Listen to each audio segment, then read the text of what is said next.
Hi, everybody. It's Edward from the Youth Gambling Awareness Program, or YGAP for short, here in the YMCA of Eastern Ontario. Today, we're going to play some fun games and learn about gambling while we play. To play these games, we will be using a coin, a bag of marbles, a die, and a deck of cards.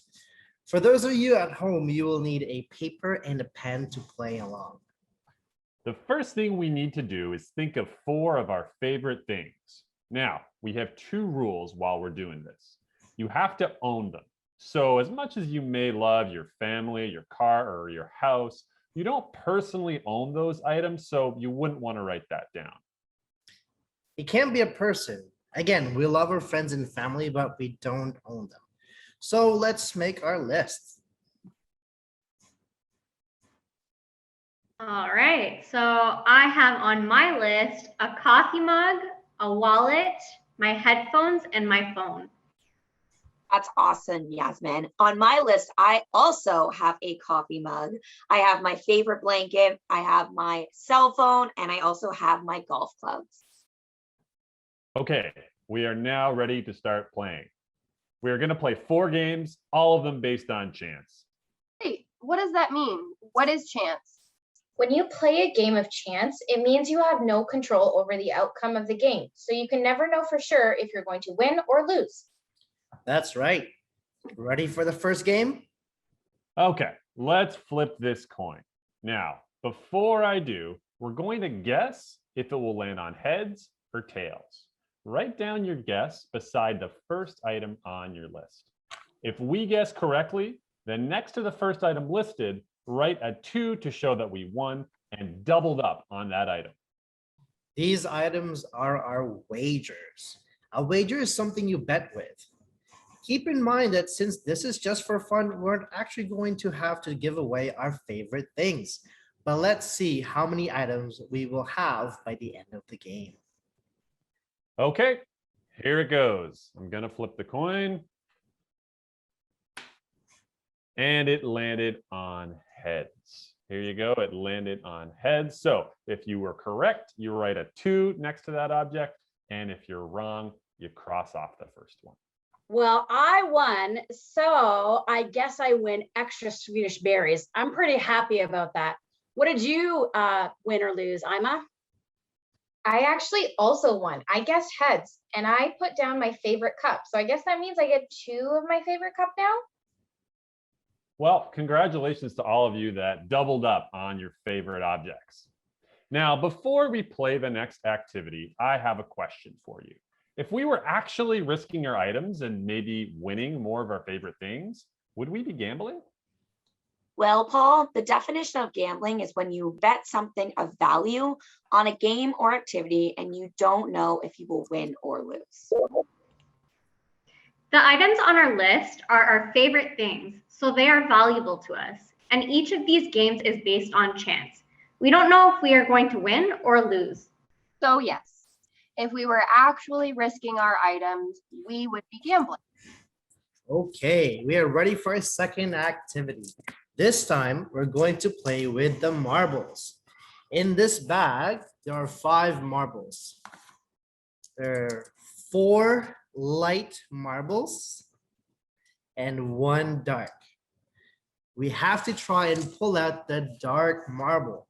If we do, we get to double up on the second item on our list. But if we don't, we lose that item. Do we have a better or a worse chance to pull the light marble than we did to guess correctly on the coin if it would land on heads or tails? I'm not sure. How do we figure out what our chances are?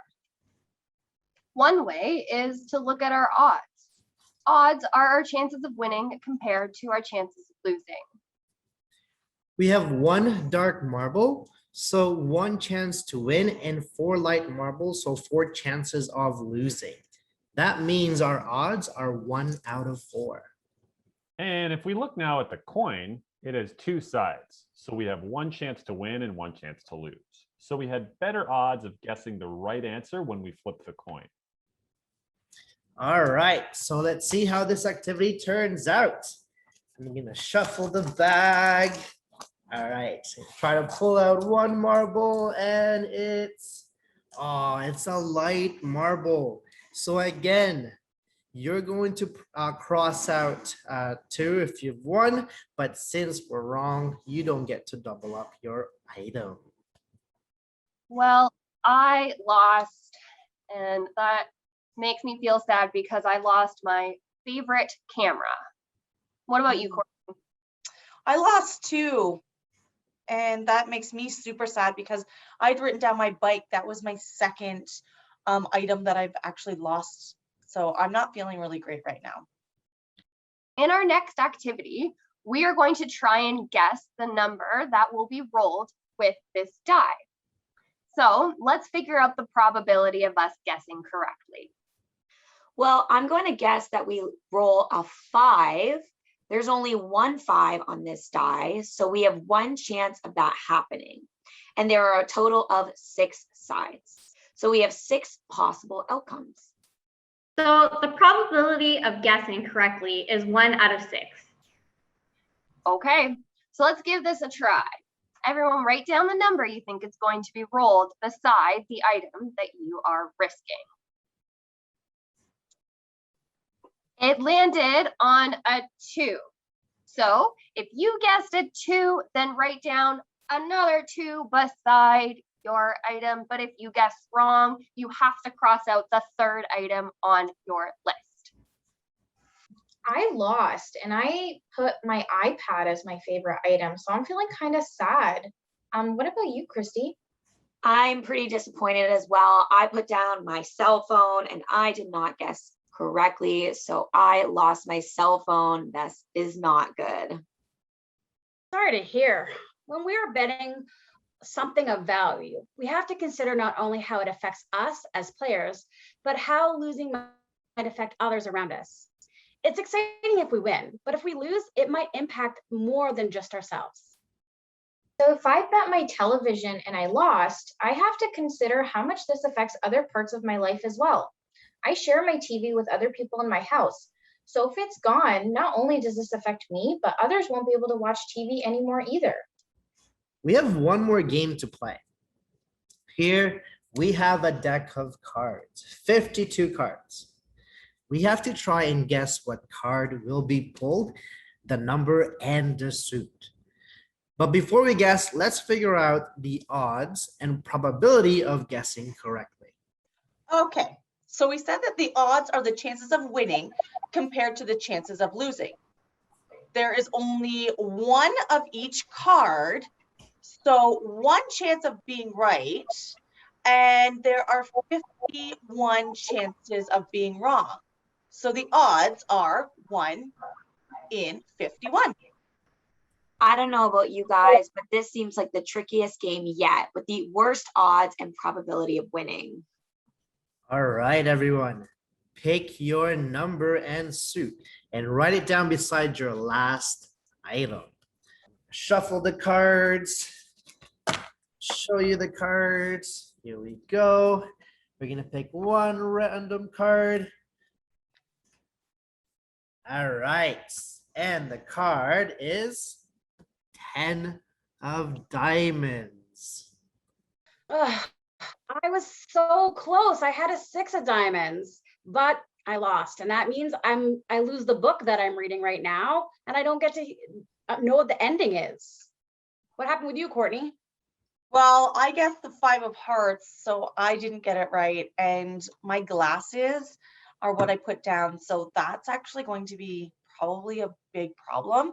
And it's the 4th thing that I have lost. So why do you think it's important to understand odds and probability if you are going to be betting or playing for keeps? Well, if you know how likely you are to win or lose, it can help you decide if you want to make a bet, play for keeps, or just play for fun. And if you decide to bet, understanding your chances of winning and losing can help you decide if you are what you are willing to bet with. Because you should only ever bet something you are okay to lose and live without. So what are some other things we should think about before we decide if we want to play for keeps or make a bet? We already talked about not betting with things that other people also use or depend on. Another thing to remember is about what might happen if you were to win a bet with a friend and take away their most important item. How might this affect your relationship or your friendship? Winning can be fun and exciting, but as we saw today, you never know when you are going to win. So make sure to play with games just for fun too, and you don't always have to bet. You should also remember to make time to get outside to play and be physically active. This is not only fun to do, but it can also keep you healthy. And before we go, we just want to leave you with a very important phone number. It's for the Kids Help Phone. The Kids Help Phone is for kids just like you who may want to talk to an adult about gambling or anything else they need help with. The Kids Help Phone is free to call and it's confidential. The number is 1-800-668-6868. Thank you for playing with us today. We hope you had fun and learned something too.